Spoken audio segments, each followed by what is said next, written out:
Sanibonani-ke balandeli be-National TV1 lo okhulumayo noma lo nimbonayo uMakhosi uXaba waziwa ngoMakhosi uNomjolo uShwabadu uMlontsha uMdlankomo.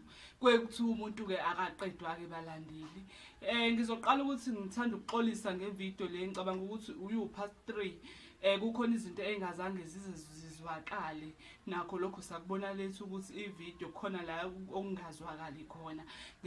Thanda nje kakhulu ukuthi ngixolise lapho, ngiyathembisa ukuthi alandelayo azobezwakala futhi azobelaleleka. Kwabangangazi-ke abaqala kungibona-ke kule video-ke, lo uMakhosi uXaba. uMakhosi uXaba uhlala phina, uhlala endaweni yaseNtshanga. iNtshanga iphakathi kweTheku neMaritzburg. Amateksi asuke eThekwini eziNtshanga uyawathola, amateksi asuke eMaritzburg eziNtshanga uyawathola, amateksi asuke ePinetown eziNtshanga uyawathola. Mangabe uhamba ngemoto ngike ngikusendele ilocation, ozothi mase usufikile kuyona mase kuba ukuthi sengiyakudirecta-ke ngoba ilocation yethu iphelela kwi-main road ayingeni ngaphakathi. uMakhosi utholakala nini-ke emakhosini? Ngitholakala uLwesibili, uLesine, uLesithathu kanye neSonto. Mangabe ufuna ukuza ngoMgqibelo noma iSabatha kumele ufone ubuze ukuthi ngikhona na. Mangobe ngikhona ngokutshela ukuthi cha ngikhona, mangobe ngingekho ngikutshela ukuthi cha ngikho, mhlawumbe ngoze ngitholakale ngamuphi uMgqibelo noma iSabatha. UMsombuluko noLesihlanu ngiposela abantu abakude amaphasela abo abangakwazi ukuthi bayifikele. Nakhona akuzona zonke izinto engiyiposayo, ngiposa engikwazi ukuthi ngikupose, engisuke ngazi ukuthi mangikunika kona angeke uzokunike inkinga phambili. Angiyiposi kodwa into esuke ijulile noma isuke inzima ngoba akusuke ngingamele kube ukuthi ihambe ihosha izithunzi zabantu. Kukhona engiposayo khona engakuposi. iCourier le ekhaya sisebenzisa iCourier kaPep, iPaxi. Uqala ukuposa uqala ku-R60 kuye ku-R110. Iphasela kumuntu ngithi akalikhave ngo-R10. Ekulikhaveni kwakhe ngisuke ngenzela ukuthi iphasela imali iba nenkinga, ngikwazi ukuthi ngimsendele ezinye izinto mahhala, akubikhona imali ayifakayo. Alivamile-ke vele ukulahle kodwa ngisuke ngenzela ukuthi singanenkinga ngoba kukhona abantu othola baney'nkinga ngale ndlela ukuthi into igcina kube ukuthi mhlawumbe kuyena ayisafiki noma isifika ngesikhathi esilate. Ngisuke ngibalekela into ekanjalo ngoba iy'nkinga zabantu ayifani, ayizifani inkinga. Singahamba kodwa inkinga zethu angeke zize zifane zonke. Okay-ke, engizokhuluma ngakho namhlanje izinto ezihlukahlukene, izinto engizenzayo nezinto ezakhayo. Mina ngithanda ukuthi mangikhuluma into mase kuba ukuthi kuba khona isiyalo engishiyayo noma engisikhulumayo engisuke ngazi ukuthi abanye abantu sizobasiza ngoba kukhona into okubona engazi ukuthi ngeke ize ikusize ngoba usuke ungenalwazi. So mina ngithande ukuthi ngikhulume ngezinto engizenzayo mase ngiyaphinda futhi ngikhiphe nesiyalo. Lama video ngangithe ngizokwenza ama video awu6 ngesimo sokuthi-ke into ngiyayichaza mina ngiyiRopi, ngiyayichazisisa. Kubukeke ngazi ukuthi ngeke azafike ku6 azodlula. Mayedlula-ke ngoba sengisho ukuthi le uphathi bani ngiyagcina kona ngoba kahle kahle inhloso yalama video ukuchazela abantu laba basuke benemibuzo abangifonela athi umuntu ikuphi nokunye okwenzayo. Ziningi kakhulu izinto engizenzayo, angeke ngikwazi ukuthi ngilokho ngichazela nga1. Okungcono ngivele ngikunikeze ama-link ngithi hambe uyobuka zingaki izinto engizenzayo ukuze uzobuya usuwazi ukuthi yini oyidingayo kumina, yini futhi oyifunayo. Maye phela-ke lama video ukuchaza ngeke nisangibona. Sekuba ukuthi nje mhlawumbe kuphuma ama video la azobe ethaka khona imithi eningakwazi futhi ukuthi nikwazi ukuthi niyenze futhi inisebenzele. Ngizobe ngingasabonakali-ke mina nhlobo ngoba vele mina angiyena umuntu okhonze ama-social media noma okhonze izinto ezisuke zingihlanganisa nama-social media.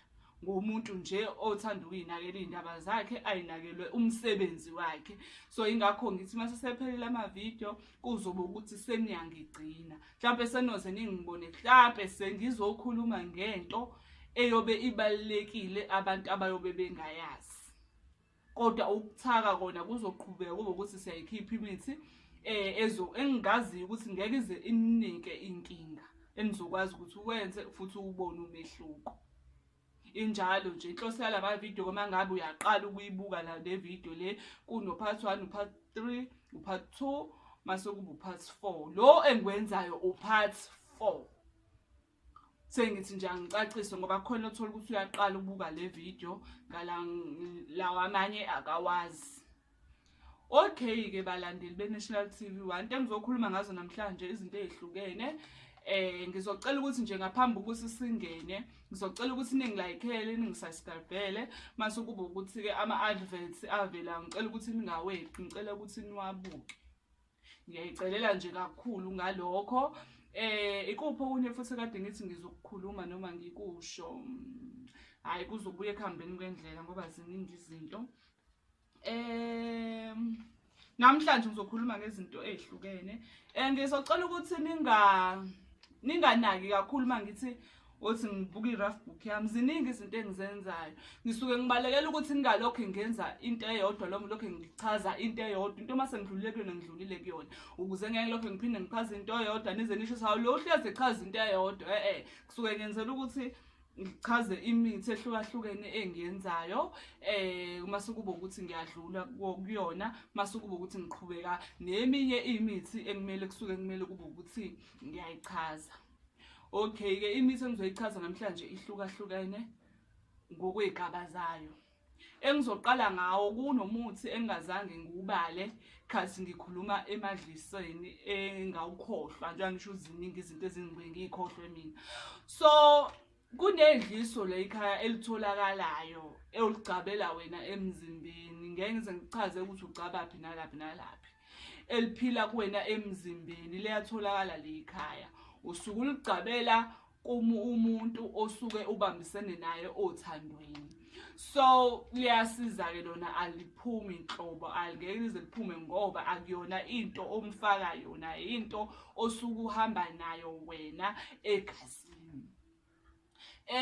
Lona ke lelo dliso angiliniki noma ubani, ngike ngilalela umoya ukuthi ungitshele ukuthi nginginike noma nganginiki, ngoba angifuni ukuba ukuthi ekuhambeni kwesikhathi ngizose kuthiwa usuwaba nenkinga. Kahle kahle ngilinika abantu asebeganile noma suke sebeceliwe noma suke sebesemshadweni.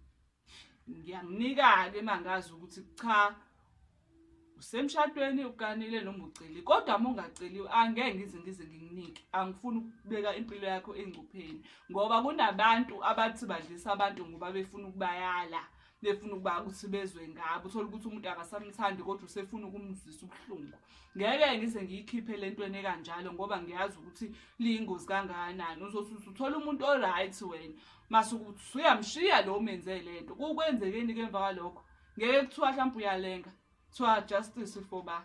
So ngisuke ngibalekela izinto ezikanjalo, kunezinto engikwazi ukunika abantu, kunezinto engeke ngikwazi ukuthi ngibanike. Kuya ngokuthi ngikubuka njani, mase ngibuke ngibone ukuthi okay kuthiwa nginginike, kuthiwa nginginike ukuthi anginginiki ngoba mina ngisebenza ngomoya.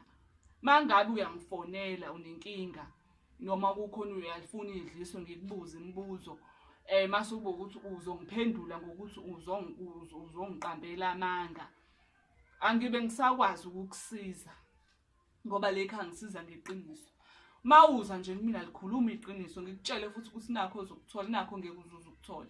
Izizathu ngeke ukuthi uzithole ku1 no 2 no 3. Ungangizeli ngamanga, mawungizela ngamanga ngibe ngisakwazi ukukusiza, angibe ngisakwazi ukukusiza. Kufana nokuthi mangabe ufika la ekhaya mufika ungibuka ukuthi hawo ngoba lona ngathi ingane nje kodwa uzongisiza nje, ucabanga ukuyinto ecabangayo ungayiphumiseli. Once mina ngayikhesha leyo nto ngayihosha ngomoya, ngifuna ukwazi lokho ukuthi ngeke uzuze ukuthola usizo. Ngizokutshela ukuthi ngicela ungihambele ngoba akusiza ukuthi ebekubeni ungingabaza mase ngiyaqhubeka ngikusize ngezinto zale ekhaya. Akuhambi kanjalo. Mina nje le ekhaya mufikile ngakubona ukuthi uyangingabaza, uyangihambela nje, uyangihambela. Angisho ukuthi mhlawumbe ngoba sekuyini, mina ngisebenza ngedlozi mina, ngisebenza ngomoya mina. Ngisebenza ngomoya mina, ngisebenza ngedlozi. Ngiyawulalela umoya. Mawuthi umoya angakusiza ngikusiza. Nakhona futhi ngitshele futhi ukuthi tedla uthi ngakusiza ngoba wena ucabanga manje, into oyicabanga, into oyicabangayo. Kufana noma sikhuluma efonini. Mangabe ngiyakuzwa ukuthi umuntu onongigabaza, ngiyakutshela ngicela ungidlulele phambili. Ngoba mina into engisuke ngizoyenza noma engisuke ngiyenza kuwena noma engisuke ngizokusiza ngayo, ngisuke ngiyazi ukuthi usuke izokusiza.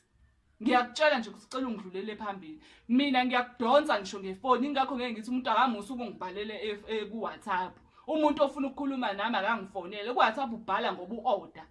Noma usho ukuthi ufuna ukuzani kuphela nginika i-direction. Kodwa mangabe kunezinto ofuna ukuyibuza, khuluma ngoba nje time sikhuluma mina umoya ngiyawulalela ngikuphendula. Angihlole efonini, ngifuna ungizwe kahle. Leyo nto ke nje angiyenzi nje mina ukuthi ngihlole efoni, angihloli. Kodwa nje ngiyakwazi ukuthi ngikubonise ngithi enza u1 no2 no3. Kodwa ukuhlola efonini cha ngiyezi, uma ufuna ukuhlolela ufika le ekhaya. Ngikuhlolele futhi iphume lento osuke uyifuna futhi. Ngivala umlomo. Injalo nje. Okay, kokunye ke ngizokhuluma ngakho, ngizokhuluma ngeingcabo. Ingcabo angizange ke ngize ngiyiphathe kulawa amanye amavideo. Ingcabo zale ekhaya ihlukene, khona ingcabo zabantu abashadile uyakwazi ukuthi uyisebenzise uma umuntu wesilisa, ukwazi ukuthi uyisebenzise uma umuntu wesifazane, ezabantu abashadile. Mase kuba khona lezi ezabantu abangashadile. Zikhona ke ezabantu abangashadile. Lezi ezabantu abashadile noma abaceliwe abalotsholiwe zikhona. Ngizinika umuntu osuke elotsholiwe noma osuke eshadile ngoba usuke akho umuzi wakhe. Wena mungakashadi ungakwenzelwa lutho, angeke ngize nginike inhlanga zabantu abashadile ngoba izoshisa insimbi. Mayishisa insimbi kube ukuthi usuyabaleka. Lo muntu ke lo umsebenzelele, umsebenzisele lento, uthi yena kenze njani? Ngeke yini akuhluphuza ukuba ukuthi umfaka amaphoyisa. So kunezinto ke mina engizenzayo engayiniki noma uba kube khona ke enginikayo mangibona ukuthi hayi ushadile. Ungezi futhi uqamba amanga ukuthi ushadile ungashadile ngoba ngeke usayokuthola nalokho kade uzokuthola. Ngeke ngikunike, khuluma iqiniso, ngizokulapha ngeqiniso. Kodwa uma ungizela ngamanga, ngeke ngize ngikusize. Ngizokutshela ukuthi ngicela ungihambele ngoba uqala ngamanga. Ngizela ngamanga, usho ukuthi njengoba usuka la usuka khona uza kumina. Usho ukuthi uyitshethwe nangiboni nje mina, angiboni. Ngiyabona mina. So sengishola ukuthi ukuze ungeke uzube nalezo inkinga ekanjalo, khuluma iqiniso. Ukuze ungeke ujike usuka kude ngoba cha mungizela ngesingamanga, ungizela ngobugebengu, angikusizi. Uthi uyajika nje, uyangijikela. Hayi ngoba kuyitshela noma kuyipride noma ngaba mhlawumbe kwimali iningi noma imali kuyini. Mina ngisebenza ngedlozi mina. Ngisho ungafika kuthiwa anginayo imali, uzojika, uzojika. Elami leli dlozi, angifuni nokubetray lami idlozi. Elami idlozi mina ngiyahlonipha. Ngiyalisebenzela kanzima kabi. Ngathwasa kanzima kabi. Anginaso isikhathi sokuthi ngigebenga abantu. Vele abantu abajwayele ukugebenga abantu ilabantu vele umuntu othotha akayinaki izinto. Yilabantu vele baningi abantu abangathwasile la abasebenza abantu ngokuthi bayathatha lezi zinto lezi engenamngozi. Thola ukuthi iniyeke yena vele ke lo akanandaba vele ngoba indaba yakhe inebhizinisi. Mina umngoma bangabona ibhizinisi ukusiza umuntu, into engilwa nayo mina ukuphilisa umuntu phela engikufunayo. Imali ilandela ngemumva. Mawuphilile nje kuphelile. Ngoba ngiyazi ukuthi imali isetshenzwa kanzima kanjani. Futhi ngiyazi mina ukuthi ukusebenza umuntu akulula njengoba abantu basuke behlezi becabanga ukuthi hawu yazi nje ukulapha nje kuyinto akulula ngoba uma usebenza kumele usebenzisane nedlozi lakho, ubambisane nedlozi lakho, ulalele malikhuluma, ulalele malikhuluma.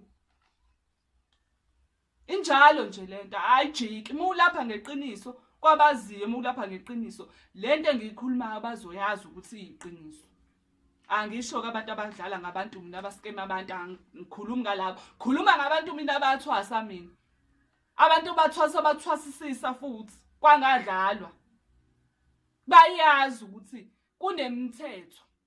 Mina nginomthetho ke kwesami isigolo. Khona nje umthetho omkhulu futhi nje ongangokuba ukuthi ngempela mawusuke uzongiqambela manje uyangihambela. Mawusuke ukuthi ungizela ngesikele sokuthi ngeke ngize ngikubone. uzongihambela. Akuyona ukuyitshela lokho idlozi leli. Angifuni idlozi kusasa lishaye mina lithi siyakhuluma sikutshela wena ujuka ulaleli. Ngiyalalela idlozi malikhuluma nami. Ikona futhi okunye-ke engizokusho ukuthi mawuza la kube ukuthi uza umuntu ozazi uzawuzile uzongiqambela amanga ngoba uzothi sisatshela isikhuluma ngikubambe nje ukuthi ngiqamba amanga. Ngeke kube mnandi mase sekubambe ukuthi uqamba amanga. Ngoba nje ngiyafaka indlela nje hayi cha uyayithola. Okay ke mase kuba inenye okay ke njengoba ngisho ukuthi ngizokhuluma ngezinto ezihlukahlukene. Okunye engizokhuluma ngakho ngizokhuluma le ekhaya uyatholakala umeqo wothando. Uma ufuna umuntu wakho nje akuthanda nginaki uyatholakala. Kuba kweni ukuthi umeqisa phansi ngomnyango noma umvuvuzela phezulu kwesitulo lesitulo lesasuke ezohlala kusona. Mase kuba ukuthi uyamvuvuzela ke mase kuba ukuthi uyamfakela uyatholakala nje lekhaya umeqo kungabe kuba ukuthi uzumfakele ekudleni umfakele ephi cha umeqo uyatholakala.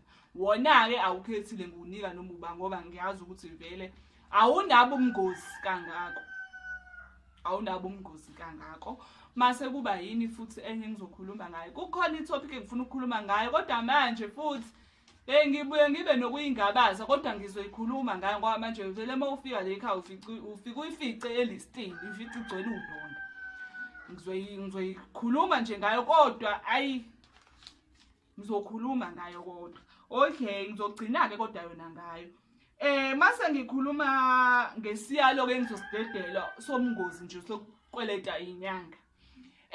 Abantu la kunabantu abangalungelwa izinto ngokuthi unesikweleti angazange asikhokhe emzini womuntu esigodlweni somuntu. Engizokusho ke la kwabantu abangazi. Kunabantu la abake bafika abantu baye emzini yabantu. Athi umuntu uyofuna usize exakekile umuntu. Athi umuntu ngoba ngiyakubona ukuthi uxakekile ngizocela ukuthi sibambisane kanje. Uthola ukuthi ngempela umuntu umsiza ngeqiniso. Athe suku umuntu mase sebona ukuthi imali isinkulu isingakavela abaleke. Akabe safuna ukukhokha le mali esele. Athi hayi vele uyongitholaphi. Ngeke aza kulandele ngeke aza kujaha. Uzodila nawe edlozi likhali. Kwabangaziki. Labantu laba abakweleta abantu engakusho khokha izikweleti zabantu zaseygodlweni ngoba amadlozi abantu awafani. Yabona nje umuntu mekusizile ngempela kusiza ngeqiniso. Musuku umbalekela usunemali uthi uyokutholaphi ngoba yena uyazi ukuthi njengoba engakulandela ukuthi uzowenzani. Abanye ke badila nawe ngomuthi, abanye badila nawe emsamo. Akithi izinto lezi zosuku uyithathile zisuke zibikiwe emsamo. Ziyabikwa emsamo. Ngisho uphuma nazo zisuke zazi ukuthi ziya kabani. Zisuke ihamba kanye nethunga lalowo muntu.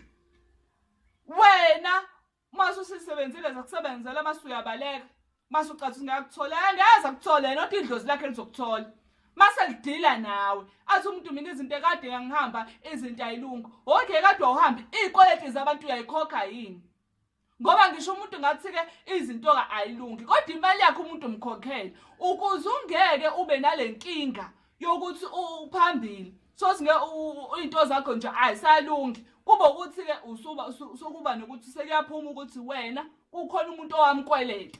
Lo muntu owamkweleta wenza u1 no2 no3. Umuntu ohlola ngempela, umuntu okwazi ukuhlola, uyakutshela, ngeke asakufihle, uyakutshela ukuthi wena unesikweleti.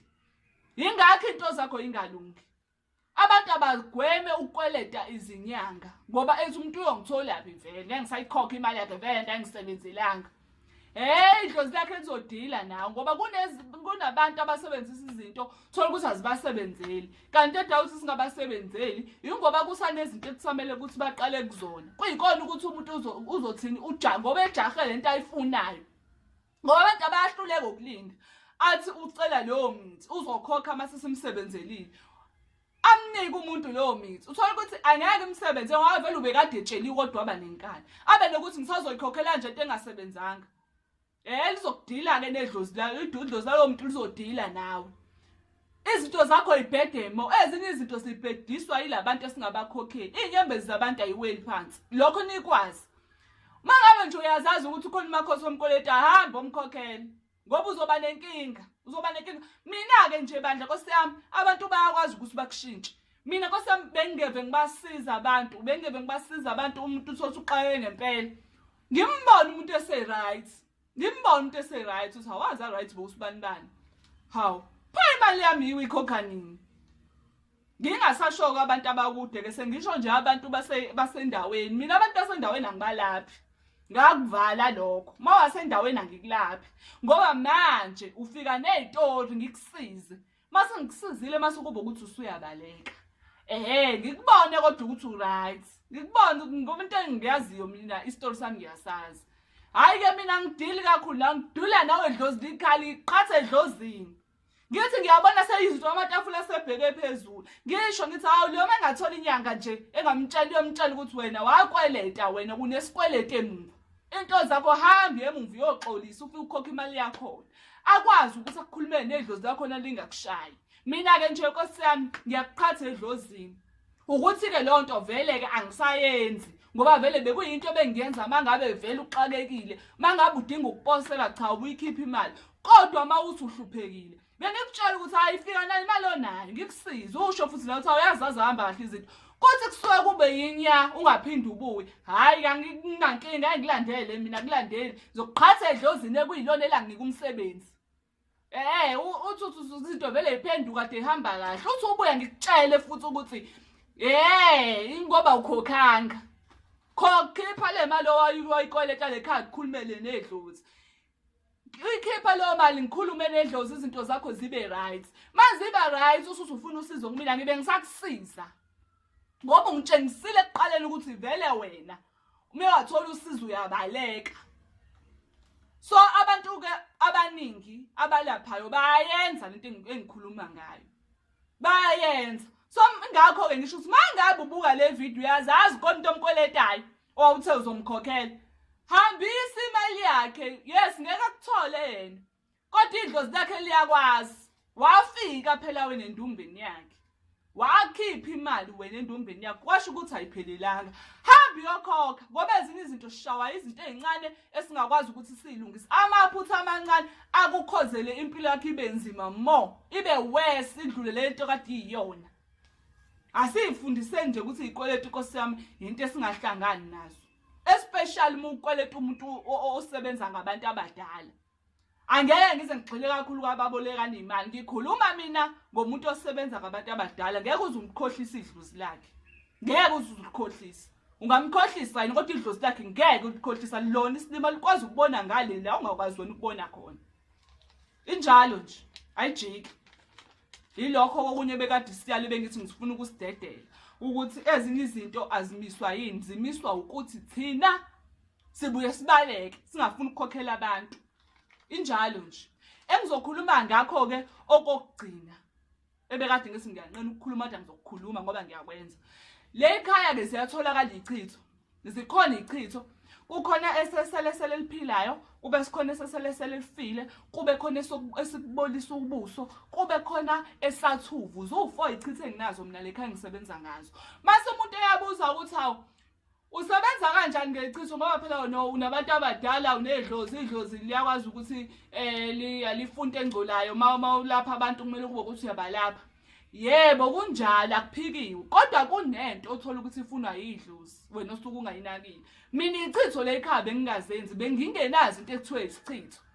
Kodwa kwaze kwaba yilona idlozi elithi lifuna ichitho. And abantu bechitho belibaletha kuyimina ngitsho anginathi isichitho ngimphose kwenye indawo la ngathi khona siyatholakala. Ezinye izinto zike zifunwe yidlozi zingafunwa uwena. Into uma sefunwa idlozi lifuna ngenkani. Lo nto uzugcina usuyenza.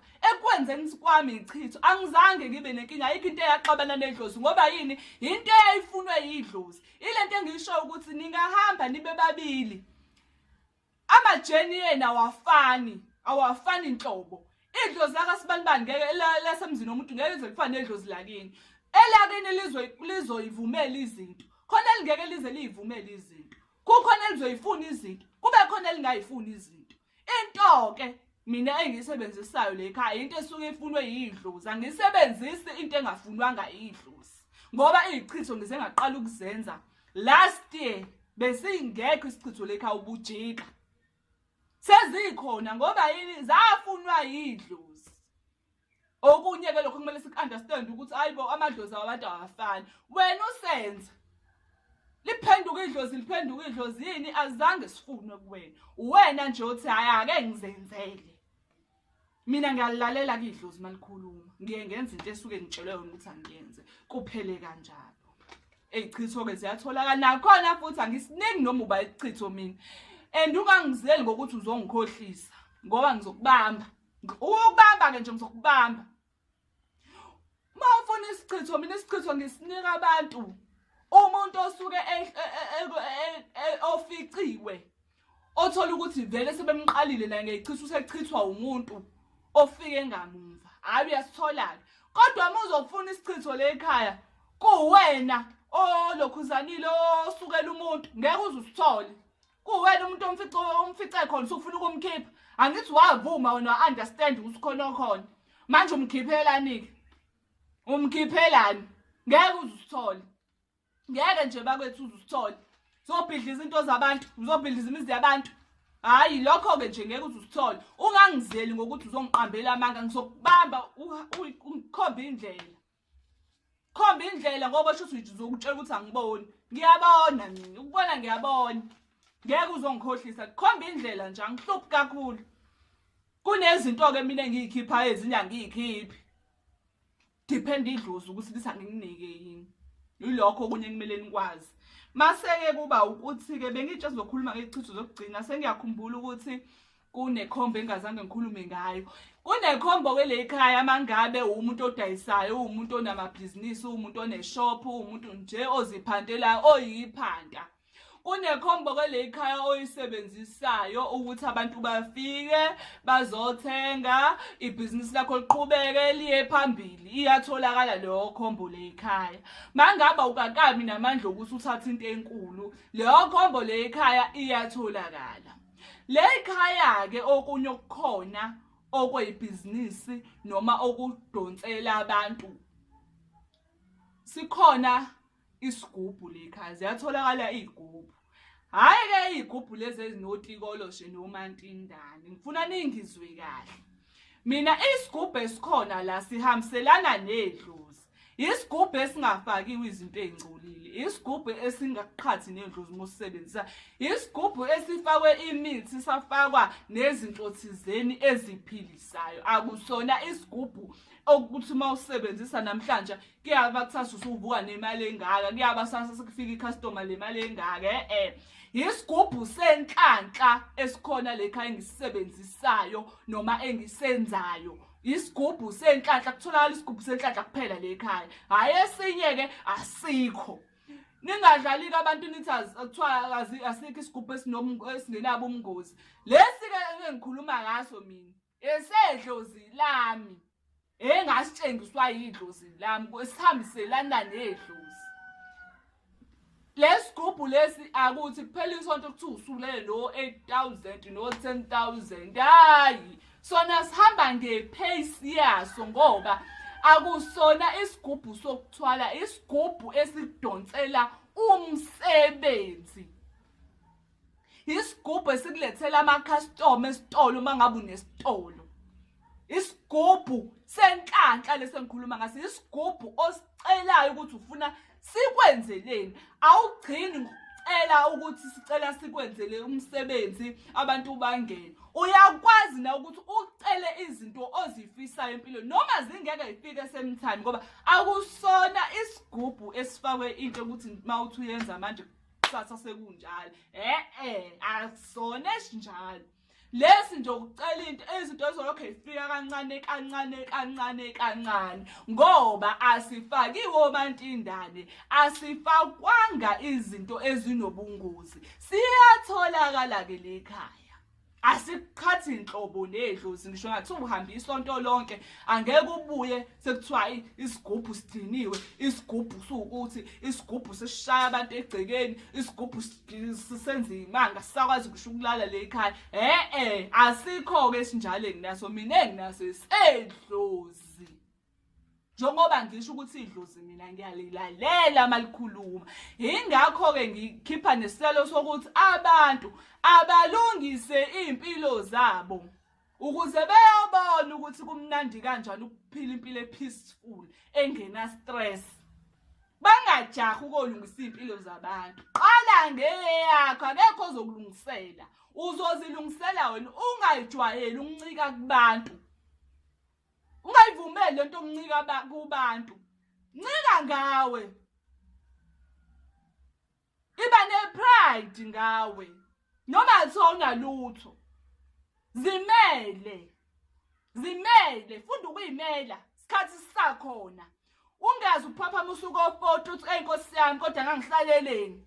Sukuma. Kavumi. Sukuma. Mangabe uyabona ukuthi uyahluleka kuningi kuyenzeka. Uyazama kuhlangana ngoba kuyenzeka nedlozi lakho malingcolile kanti lalikhuluma nawe ungezwa. Lihambe likuphosa konke indawo la usungeke uthole khona usizo. Mawubona ukuthi usuhambe wakhathala, shaya idolo phansi ubiza uNkulunkulu. Ulinde ungasho uzokhuleka namhlanje uNkulunkulu uzophendula kusasa. Ezinhle ziyalindwa. Linda, khuleka. Ungambizi uNkulunkulu ngoba uhlezi uxakile. Mabuyize nasebuhleni ubonge. Umkhuleko uyasebenza. Kodwa ngeke usebenze mangabe wena ukhuleka ngoba unenkinga. Hayi, awuhambi phela nawo kanjalo. Mubize nje uNkulunkulu. Kumnandi, umbize nasebubini. Uyabona ukuthi umkhuleko ukhona. Vele bozombize ebubini kuphela uzobona ngathi uthi hayi, vele ayikho nje nayo into engiyikhulekelayo. Kunzima emhlabeni kunzima. Impilo ayidingi umuntu oweak. Dinga umuntu strong ozaziyo ukuthi ufunani empilweni. Hayi mo weak ngeke uzulunge, ngeke ulunge. Engizokusho abantu abalungisa izinto zabo mina. Kole ligqugquzelayo. Ungasho sayingizolungisela osibandani, ngilokho ngimlandela abantu abakusize entweni vele oyenzayo. Kuba ukuthi sebeya eda. Zimele umuntu. Zimele. Kona nje engingakusho ngizocela ukuphelana namhlanje episode 4 lo. uMakhosini uXaba lo unomjolo uShwabada umlotshwa. Ngizocela ukuthi ningisubscribe mase niyangilakela sesobonana ku part 5 eMakhosini. Thokozani.